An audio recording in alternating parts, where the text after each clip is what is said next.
तेजस्वी यादव को परिवर्तन करने वाले नेता के रूप में देखता हूँ। क्या ये नुकसान है आरजेडी को आने वाले इस महागठबंधन में विधानसभा चुनाव में? तेज प्रताप यादव उनसे अलग हो गए थे, अलग से उन्होंने चुनाव भी लड़ा था, अपने कई कैंडिडेट खड़े किए थे और वहां डिफरेंसेस हो गया था। सर पे बैठ के तख्तैया का नाच कर रहे हैं। आप देख रहे होंगे जब भी कोई बात होती है कांग्रेस के साथ खड़े हैं, तो ऐसी स्थिति में कन्हैया कुमार भी एक बड़े फैक्टर नंबर है, क्योंकि यादवों के बाद एक ऐसा वोट बैंक है जो तांती तत्वा का है। वो नोरमा ग्रुप जो सोचता है वो करता है, आपके अपने सपनों का आशियाना। नमस्कार, स्वागत है आपका भारत लाइव के इस खास कार्यक्रम में जिसका नाम है इनसाइड स्टोरी। तो आज हम एक नए मुद्दे के साथ आए हैं, नई चर्चा के साथ आए। देखिए, बिहार में विधानसभा चुनाव अब नजदीक आ गया है, लेकिन अगर बात कर ले विधानसभा चुनाव से पहले के समीकरणों की तो काफी कुछ अगर देखा जाए तो नोक झोंक वाली स्थिति महागठबंधन में पैदा हो रही है। ऐसा आप क्यों कह रहे हैं? आप इस चर्चा के अंत तक अगर बने रहेंगे तो आप आराम से समझ जाएंगे। देखिए, तेजस्वी यादव जो नेता प्रतिपक्ष हैं और सीएम फेस के दावेदार भी हैं, ऐसे में तेजस्वी यादव जिस तरह से अभी अपनी स्ट्रैटेजी तैयार कर रहे हैं, लेकिन उनको इस पर एक और गौर करने वाली बात होगी, क्योंकि तेजस्वी यादव सीएम फेस के दावेदारी तो कर रहे हैं, पर किस तरह से वो सीएम फेस के उम्मीदवार बन पाएंगे और आने वाले समय में वो बिहार के मुखिया बन पाएंगे, ये सोचने वाली बात है। देखिए, तेजस्वी यादव को लेकर के कई ऐसी बातें भी आती हैं कि तेजस्वी यादव अपने से आगे किसी को बढ़ने नहीं देना चाहते। ऐसे में आज हम चर्चा करेंगे कि तेजस्वी यादव अगर सीएम बनना चाहते हैं तो उनके पास किस स्ट्रैटेजी पर काम अगर वो करे तो वो सीएम फेस के प्रबल दावेदार बन सकते हैं। इसमें सबसे पहला पॉइंट आता है कि उनको अपने टीम को और स्ट्रॉन्ग करना होगा। अभी फिलहाल महागठबंधन में कांग्रेस है और भी कई पार्टियां हैं जो शामिल हैं। हमारे साथ बाबा मौजूद हैं, हम इनसे तमाम मामलों पर बातचीत करेंगे। बाबा, जिस तरह से तेजस्वी यादव अभी स्ट्रैटेजी तैयार कर रहे हैं, क्या विधानसभा चुनाव में ये उनको सफलता दिलाएगी? पहला सवाल तो ये। देखिए, जो स्ट्रेटजी बना रहे हैं वो तो स्ट्रेटजी 2015 में बना रहे थे, पिता पुत्र दोनों मिलकर के बनाए थे। क्या हुआ? सरकार में आए, लेकिन कारण नीतीश कुमार बने। 2 साल भी नहीं सरकार चली और सरकार फिर बाहर हो गई। तो इसका मतलब सीधा था कि स्ट्रेटजी में कहीं कमी थी। सरकार में तो आ गए, क्षणिक लाभ मिला, लेकिन परमानेंट वो सोल्यूशन नहीं हो पाया। यानी तेजस्वी यादव को मुख्यमंत्री बनाने की होड़ में जब वहां से शुरू किए तो उनके पास समय नहीं था। 17 से उन्होंने शुरू किया कि अब तेजस्वी यादव में उतना परिपक्वता आता गया है, ये मुख्यमंत्री बन सकते हैं, इनमें काबिलियत है, बहुत तरह की बातें। 2020 में एक प्रयास किया गया, बहुत हद तक सफल भी हुए, लेकिन पीछे रह गए। आप समझिए, जब कई लोग दौड़ में जाते हैं, जो फिनिशिंग लाइन को पहले टच करता है वो फर्स्ट होता है। बिल्कुल। उसके पीछे अगर आप सूत बराबर भी पीछे हैं तो कहीं ना कहीं आप सेकंड नंबर पर ही आइएगा। यानी कि वो लाइन जो है उसको क्रॉस करना पड़ेगा। तो कहीं ना कहीं एक बात तो साफ नजर आ रही है ना कि स्ट्रेटजी में आपके थोड़ी कमी जरूर है। बिल्कुल। या तो आप जिसके साथ गठबंधन बना रहे हैं उसके साथ पूरी तरह लॉयल्टी नहीं है, और खास करके राजनीति में लॉयल्टी जैसा चीज खोजने जाइएगा तो जानती हैं क्या होगा? वो है पहला मैंने चावल की बोरी में बिल्कुल सुई ढूंढने जा। कोई लॉयल्टी पॉलिटिक्स और पॉलिटिशियन में नहीं होती है। वो अपने कुर्सी के लिए, अपने पद के लिए कुछ भी कर सकते हैं। कोई भी पहले अपना बचाएगा बाबा, जाहिर सी बात। निश्चित रूप से। तो अब जो हमारे पास एक नया फार्मूला हम लेकर के आए हैं, उस पर हम जरूर, जिस पर हम चर्चा भी कर रहे थे, और हमारा काम सिर्फ ये बताना नहीं कि किसने क्या कहा, हमारा ये भी बताना काम है कि अगर ये हो जाए, अगर ये इस तरह से चला जाए तो बिहार का भी विकास होगा। और खास करके वो लोग जो परिवर्तन करना चाहते हैं, मैं तेजस्वी यादव को परिवर्तन करने वाले नेता के रूप में देखता हूँ। मुझे लगता है कि तेजस्वी यादव, यदि आप उनके हाथ में पावर मिलेगा तो वो परिवर्तन कर सकते हैं। बिल्कुल। लेकिन उनको उसके लिए अपनी टीम बनानी पड़ेगी, और जो टीम उनके पास वर्तमान है उस टीम को तो लेकर के वो लगातार चल रहे हैं। तो क्या सफल हुए? सफलता का अगर वो थोड़ा थोड़ा पार्ट लेकर के चले, अगर ये मान ले कि 17 महीने में हमने 10 लाख नौकरी दे दिया, 19 लाख नौकरी दे दिया, तो अगर ये सोचते हैं तो कहाँ उसका क्रेडिट? उसका क्रेडिट तो नीतीश कुमार के पास है। ले रहे हैं। बिल्कुल। नीतीश कुमार ये कहे कि नहीं तेजस्वी का कारण ही हम किए, तब तेजस्वी लगे कि हाँ वो किए। बिल्कुल। तो यहाँ वो फेल है। तो निश्चित रूप से उनको कुछ बदलना पड़ेगा, कुछ नई स्ट्रेटजी के साथ आना पड़ेगा। और लालू प्रसाद नहीं, अब तेजस्वी यादव को कुछ लोग हैं, लगभग आधा दर्जन ऐसे लोग हैं जो तेजस्वी यादव को मुख्यमंत्री की कुर्सी तक पहुंचा सकते जी, उस पर जरूर लेकिन आएंगे। वो कौन है जी, इस पर हम चर्चा करेंगे। देखिए बाबा, अगर बात करें कौन है तो सबसे पहले तो बात कर लेते हैं तेजस्वी यादव का जो अभी माइंडसेट चल रहा है उसको लेकर के। अभी देखिए लालू परिवार की अगर बात कर ले तो अंदरूनी कलह हो गया है। तेज प्रताप यादव जो एक अच्छा खासा वोट बैंक ला सकते हैं, क्योंकि उनको कहीं ना कहीं यादव जो युवा है वो काफी ज्यादा पसंद करते हैं। उनके पर्सनालिटी की वजह से, उनके वोकल की वजह से लालू यादव वाली छवि उनमें दिखती है, सब कहते हैं। तो सबसे पहले तो तेज प्रताप यादव को 6 साल के लिए हटा दिया गया है पार्टी से। तो क्या ये नुकसान है आरजेडी को आने वाले महागठबंधन में विधानसभा चुनाव में? मैं एक निजी चैनल पे तेजस्वी यादव का एक इंटरव्यू देख रहा था। उस इंटरव्यू में एक सवाल पूछा गया था उनके बड़े भाई तेज प्रताप यादव से मिलकर। जब उन्होंने इस सवाल का जवाब उनसे पूछा गया तो कुछ क्षण के लिए वो चुप हो गए। उनको लगा नहीं कि अब क्या इंस्टिंक्ट वो बोले, क्या बोले। लेकिन उन्होंने एक बात कही, एक केयरिंग ब्रदर के रूप में मैं उनको देखता हूँ, मेरे प्रति उनकी जो भावना है वो बहुत ही ज्यादा प्रोटेक्टिव है। इसका सीधा सा मतलब ये होता है कि आपने जो नाम लिया है तेजस्वी यादव का और तेजस्वी यादव के आगे बढ़ने में, तेजस्वी यादव के आगे बढ़ने में, उनके मुख्यमंत्री बनने की राह में, तो तेज प्रताप यादव उसके लिए एक सारथी के रूप में, जैसा कि उन्होंने कहा दिया है कि मैं अपने अर्जुन को कृष्ण बन करके गद्दी पर, हस्तिनापुर की गद्दी पर बैठाऊंगा, और उसके लिए उन्होंने शंखनाद भी किया था। आज भी भले ही वो दूर हैं, लेकिन एक बार भी उन्होंने ऐसा नहीं कहा है कि तेजस्वी यादव मुख्यमंत्री नहीं बन सकते। ये गौर करने वाली बात है। निश्चित रूप से एक बात तो आप पक्के तौर पे हम कह सकते हैं कि अगर तेजस्वी यादव तेज प्रताप यादव को अपनी टीम का हिस्सा एक बार फिर से बना लें तो जो 2019 में हुआ था, शून्य पर बोल्ड हो गए थे, वो होता हुआ मुझे दिखाई नहीं दे रहा है।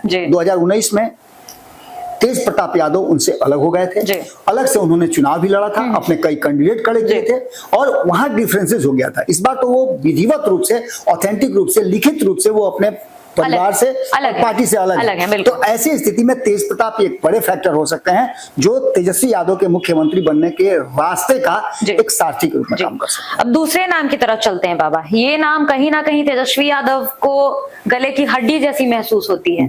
रहते तो है, अगर साथ है तो तेजस्वी यादव को बहुत ही ज्यादा इनसिक्योरिटी वाली जो फीलिंग है वो आजाद। नाम है पप्पू यादव। इस पर चर्चा हम जरूर करना चाहेंगे, क्योंकि लोकसभा चुनाव में भी देखा गया था पप्पू यादव से करीबी तो हुआ आए लोग, लेकिन जब समय आया टिकट देने का तो हाथ खड़े कर लिए लालू यादव और तेजस्वी यादव ने। लेकिन निश्चित रूप से पप्पू यादव उसी समाज से आते हैं, जिस समाज से तेजस्वी यादव हैं, और तेजस्वी यादव ने अपने आप को उस समाज का स्वघोषित नेता कर लिया है।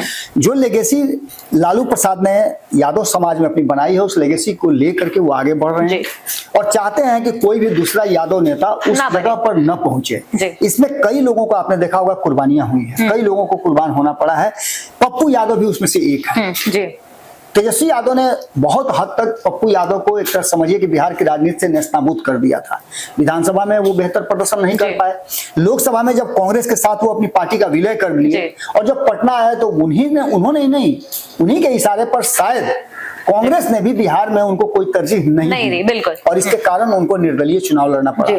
जब उनके क्षेत्र में चुनाव प्रचार करने के लिए गए तो वहां जाकर के भी कहीं ना कहीं तेजस्वी यादव ने जो बयान दिया, वो बयान इस बात की तरफ इशारा करता था कि वो पप्पू यादव को, भाजपा को जिता सकते हैं, लेकिन पप्पू यादव को नहीं, नीतीश कुमार को जिता सकते हैं, लेकिन पप्पू यादव को नहीं देख सकते हैं। उनका बयान भी काफी वायरल हुआ। एक बात आप मान के चलिए कि कहीं ना कहीं फटा पर्दा और निकला हीरो वाली स्थिति में पप्पू यादव आ गए। अब तो पप्पू यादव उनके सर पे बैठ के तख्तैया का नाच कर रहे हैं। आप देख रहे होंगे जब भी कोई बात होती है कांग्रेस के साथ खड़े हैं, और कांग्रेस के भी तेजस्वी यादव इस सिचुएशन में कुछ नहीं कर पा रहे हैं, तो बूस्टर डोज दे रहे हैं, और उस बूस्टर डोज से कांग्रेस जो है आप देख रहे होंगे कितना ज्यादा एग्रेसिव आ गया। तो ऐसी स्थिति में अगर तेजस्वी यादव को मुख्यमंत्री की कुर्सी तक पहुंचना है तो पप्पू यादव भी एक बड़े फैक्टर हो सकते हैं, क्योंकि पप्पू यादव लगातार लोगों के बीच में रहते हैं, और पप्पू यादव लोगों से जो बात कहते हैं लोगों को कुछ हद तक भरोसा होता है। ऐसी स्थिति में तेज प्रताप के बाद पप्पू यादव एक बड़े फैक्टर है। अब तीसरे नाम की तरफ चलते हैं। कांग्रेस का जिक्र अगर हो ही रहा है तो कांग्रेस के एक और ऐसे चेहरे हैं जो कहीं ना कहीं बिहार के युवाओं के दिल में बसते हैं, कन्हैया कुमार। और जिस तरह से अभी तस्वीरें, अगर पटना की ही बात कर ले, जो तस्वीरें आई थी, जो 2 नाम है जो दिखा रहा था कि तेजस्वी यादव किस तरीके से इनसिक्योर हो रहे हैं, उस रथ पर ना तो पप्पू यादव नजर आए ना ही कन्हैया कुमार आए, और दोनों को जाने भी नहीं दिया गया, जिसकी तस्वीरें लगातार हर मीडिया चैनल ने दिखाई अपने अपने अनुसार। तो कन्हैया कुमार को को इस वक्त क्या अपने साथ लाना तेजस्वी यादव के लिए प्लस पॉइंट हो सकता है? देखिए यदि आपने बहुत ही जो कहा जाता है कि दूध को मथने के बाद जो क्रीम निकलता है वो क्रीम को रख दीजिए, उसके बाद उसका घी निकाला जाता है। जी बिल्कुल। तो आपने वो क्रीम ही नहीं, आपने घी निकाल करके रख दिया है कि सिंपल सी बात है कि लालू प्रसाद और तेजस्वी यादव की इनसिक्योरिटी है और ये इनसिक्योरिटी उनके लिए घातक हो सकती है। बिल्कुल। आप जिस परिस्थिति में हैं और ये समझ लीजिए कि 90 के दशक से पहले 90 के दशक से एक नया दौर शुरू हुआ है जिसमें कोई भी राजनीतिक दल उस स्थिति में नहीं है। देश के अलग अलग हिस्सों में कुछ राज्यों को अगर छोड़ दिया जाए तो उस स्थिति में नहीं है कि बिना गठबंधन के वो सत्ता में आ सके या चुनाव जीत सके। ऐसी स्थिति में आप कन्हैया कुमार जैसे नेता को, जिनकी एक अलग अपनी पहचान है, आइडेंटिटी है, उन्होंने अपने विरासत में कोई राजनीति नहीं शुरू की। वो बाई बॉर्न राजनीतिज्ञ नहीं है। परिस्थितियों ने उन्हें नेता बनाया है और परिस्थिति के नेता अक्सर कोई ना कोई बड़ा काम करते हैं। बिल्कुल। अवसर उनको शायद नहीं मिला है अब तक, लेकिन कन्हैया कुमार ने जिस तरह से 2014 में, 2019 में और 2000 बाकी के समय में आप देखें 2024 में भी वो चुनाव लड़े लेकिन सफल नहीं हो पाए। लेकिन इसका पैमाना ये नहीं हो सकता कि कन्हैया कुमार अंडर एस्टिमेट आप नहीं कर सकते। बिहार में कन्हैया कुमार आते हैं तो उनके पीछे एक बड़ी भीड़, बड़ी हुजूम चलती है, खास करके युवाओं की। एक बात आप समझ लीजिए कि ये 2 के बाद तीसरे नंबर पे कन्हैया कुमार भी एक बड़े फैक्टर हो सकते हैं और कन्हैया कुमार के आने के बाद ये पूरी कांग्रेस की वर्क फोर्स जो है वो तेजस्वी यादव को मुख्यमंत्री बनाने के रास्ते में काम करना शुरू करेगी। तो ऐसी स्थिति में कन्हैया कुमार भी एक बड़े फैक्टर जी। अब चौथे नाम की तरफ चलते हैं बाबा। काफी हमारे मीडिया में हमने भी खबरें उनकी चलाई है, हम आईपी गुप्ता की बात कर रहे हैं। जिस तरह से आईपी गुप्ता भी तांती तत्व और उस समाज को लेकर के आगे बढ़ रहे हैं और उनकी मांग आरक्षण को लेकर है, अपने हित के लिए मांग करे और उनका साफ यही कहना है कि जो भी गठबंधन अगर मुझे मेरी मांगों को पूरा करने का मौका देगा, पूरा करेगा, मैं उनके साथ हाथ जरूर मिलाऊंगा। तो क्या तेजस्वी यादव को, आईपी गुप्ता को अभी अपने तरफ सॉफ्ट कॉर्नर कर लेना कहीं ना कहीं फलदायक होगा इस बार विधानसभा में? 2020 में एक बड़ा कंफ्यूजन हुआ था। आपको याद होगा कि प्रेस कॉन्फ्रेंस बुलाई गई थी जिसमें सीट शेयरिंग के समझौते कहे जाने थे, बताए जाने थे कि कौन कितनी सीटों पे लड़ेगा। लेकिन जैसे ही वो शुरू हुआ और तेजस्वी यादव ने बोलना शुरू किया तो अचानक से मुकेश सहनी उठ करके और कहते हैं कि मेरे पीठ में खंजर भोग दिया। बिल्कुल जी। आज वो मुकेश सहनी साथ है, तेजस्वी यादव के साथ है और इसलिए साथ है, ये बोल करके साथ है कि डिप्टी सीएम तो बनेंगे ही और डिप्टी सीएम बनेंगे, तेजस्वी सीएम बनेंगे तो हम अपने समाज को आरक्षण दिलाएंगे। बिल्कुल। इसी आरक्षण की लड़ाई लड़ रहे हैं आईपी गुप्ता का आरक्षण कुछ दूसरी तरह का, उनको आरक्षण अभी मिला नहीं है और आईपी गुप्ता को आरक्षण लेकर के छीन लिया गया। इसको लेकर के इनका समाज इतना ज्यादा आंदोलित है कि मैं बार बार इस बात को कह रहा हूं कि ये वोटर जो हैं वो एनडीए गठबंधन के वोटर हुआ करते थे, नीतीश कुमार को या फिर भारतीय जनता पार्टी या जो एनडीए गठबंधन में जो भी था उसको वोट मिलता था और नीतीश कुमार जहां रहते थे वहां वोट मिलता था। बिल्कुल। क्योंकि नीतीश कुमार ने इस समाज को आरक्षण दिया था। अब जो उनका आरक्षण छीन लिया गया उससे काफी नाराज हैं, रोष में हैं और उनके पास एक ऐसा वोट बैंक है 40 लाख लोगों का जो परिस्थितियों को, सिचुएशंस को और परिणाम को बदल सकता। बिल्कुल। 40 लाख बहुत बड़ा नंबर है क्योंकि यादवों के बाद एक ऐसा वोट बैंक है, जो तांती तत्वा का है। वो वोट बैंक इतना एग्रेसिव वोटिंग करता है कि वो कहीं दूसरी जगह छटकता नहीं है, पार्ट में नहीं बढ़ता है, वो जहां भी वोट करता है बल्क में वोट करता है। तो ऐसी स्थिति में ये मान के चलिए कि आईपी गुप्ता एक बहुत बड़े फैक्टर, इन 4 फैक्टरों से भी ज्यादा ये सभी तेजस्वी के साथ आएंगे तो कुछ हिस्सा लेकर के आएंगे, लेकिन ये समूल हिस्सा लेकर के आएंगे।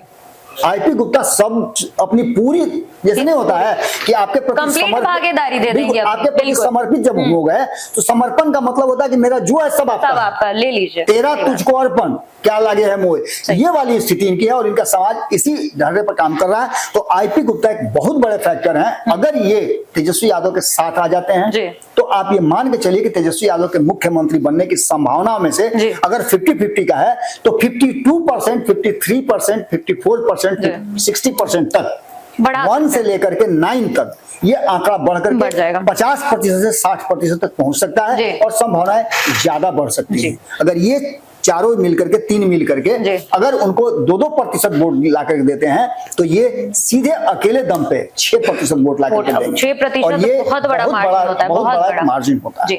अब आखिरी नाम की चर्चा जरूर करेंगे बाबा, आनंद सिंह। इनको कैसे भूल सकते हैं? आरजेडी के साथ थे, जेल गए, बाहर आए, पैरोल पर आए, लगातार चर्चाएं हो रही थी और जब भी इनसे अगर बातचीत भी की जाए आम भाषा में भी तो इनका अलग ही अंदाज रहता है। ऐसे में जब इनसे ये पूछा जाता है, भले ही वो ऑन कैमरा ये चीज बोलते हो कि लालू यादव के शासनकाल में ऐसा होता था, वैसा होता था, नीतीश कुमार में अब तो सब सही है, ऐसा है वैसा है, लेकिन दिल में कहीं ना कहीं तो अटैचमेंट रहता है ना, तो क्या एक बार फिर से सोच सकते हैं? देखिए, जो परिस्थितियां बनी हैं उन परिस्थितियों में एक बार तो साफ साफ नजर आ रही है कि इस बदली हुई परिस्थिति में अगर आप अनंत सिंह को कहीं देख रहे हैं तो अनंत सिंह की मजबूरी हो सकती है, अनंत सिंह का कोई कारण हो सकता है जिसके चलते वो जदयू आ सकता है, लेकिन जदयू में किस कारण से वो जदयू से अलग हुए थे और किस कारण से वो राजद में आए थे, ये सबको पता है। आज भी वो कारण जीवित है। बीच बीच में आप अनंत सिंह को अपने फायदे के लिए जेल से निकाल के लेते हैं, चुनाव के समय, ये सब अलग अलग बातें हैं। लेकिन अगर अनंत सिंह आ जाते हैं तो निश्चित रूप से एक क्षेत्र तो निश्चित है कि भूमिहारों से जुड़ा हुआ जो मामला है, भूमिहार समाज जो है वो कहीं ना कहीं राष्ट्रीय जनता दल की तरफ मूव करता है। और आपने देखा भी होगा पिछले चुनाव में भूमिहारों ने अच्छा खासा वोट किया था। तो निश्चित रूप से अनंत सिंह भी एक फैक्टर है। अब इसमें सबसे बड़ी बात जो है, सबसे बड़ा सवाल होता है कि ये चलिए ये 5 लोग हैं जो आएंगे, इनके अलावे भी कई लोग हैं जी। अब मैं शुरू से ही बता रहा हूं कि कई लोग हैं जो तेजस्वी यादव के साथ आज भी हैं, मुकेश सहनी आज भी हैं, हम वही बात कर रहे हैं, लेफ्ट की पार्टियां हैं, इसके अलावा कांग्रेस है। बिल्कुल। तो आखिर जो एक बात आता है ना बाबा कि एक्स फैक्टर वाली पार्टी इस बार कौन बन के आएगी? बिल्कुल, यही वो एक्स फैक्टर था जिसमें पप्पू यादव आपके लिए एक्स फैक्टर हो सकते हैं, तेज प्रताप आपके लिए एक्स फैक्टर हो सकते हैं, आपके लिए कन्हैया कुमार हो सकते हैं, और सबसे बड़ा एक्स फैक्टर आईपी गुप्ता हो सकता है। तो मतलब अगर ये सब आ जाए तब तो सोने पे सुहागा। बिल्कुल, आप उसके बाद से ये उम्मीद कर सकती हैं कि जो जितने भी सर्वे आए हैं और उन सर्वे के बाद आईपी गुप्ता के आने के बाद एक जो कॉन्टेस्ट होता है जिसमें 10,000 12,000 के कारण कल पिछली बार जो है 2020 में वो नहीं बन पाए थे मुख्यमंत्री, अगर ऐसा होता है और तेजस्वी यादव थोड़ा सा एक स्टेप पीछे हट करके सबको गले लगा ले, हाथ मिला लीजिए ना, बदलना चाह रहे हैं तो अगर बदल जाते हैं तो निश्चित रूप से एक परिवर्तन होगा और एक बड़ा कहा जाए तो बिहार में परिवर्तन का जो चेहरा बात हुई बिहार बदलाव की तरफ बढ़ेगा। निश्चित रूप से ये देखा जा सकता है और इस पर बहुत हद तक ये बात कही जा सकती है कि ये गठबंधन मजबूत हो सकता है, ये सभी लोग एक साथ अगर आ जाए तो। धन्यवाद बाबा। तो देखिए तमाम चर्चाएं हो रही थी जिस तरह से इस बार महागठबंधन जो स्ट्रैटेजी तैयार कर रही है, आखिर उनको किस प्लस फैक्टर पे काम करना चाहिए और तेजस्वी यादव जी को किन किन लोगों को अपने खेमे में लेना चाहिए। आज हम चर्चा का विषय यही लेकर के बैठे थे कि अगर महागठबंधन इस बार चाहती है, अगर तेजस्वी यादव सीएम फेस का प्रबल दावेदार बनना चाहते हैं तो ये कुछ नाम थे जिन पे हम चर्चाएं कर रहे थे, जिनको अगर तेजस्वी यादव अपने साथ ले आते हैं तो इस बार का बिहार में विधानसभा का चुनाव काफी अलग देखने को मिलने वाला है। फिलहाल इस चर्चा में इतना ही। धन्यवाद। आपके सपनों को हमने सजाया है, ई होम्स पैनोरमा को हमने बनाया है। ई होम्स मेरा एक सपना था जिसपे मैं पिछले 4 साल से काम कर रहा था। हमने जो बनाया है वो सबने है माना। ई होम्स पैनोरमा में हो आपका भी आशियाना।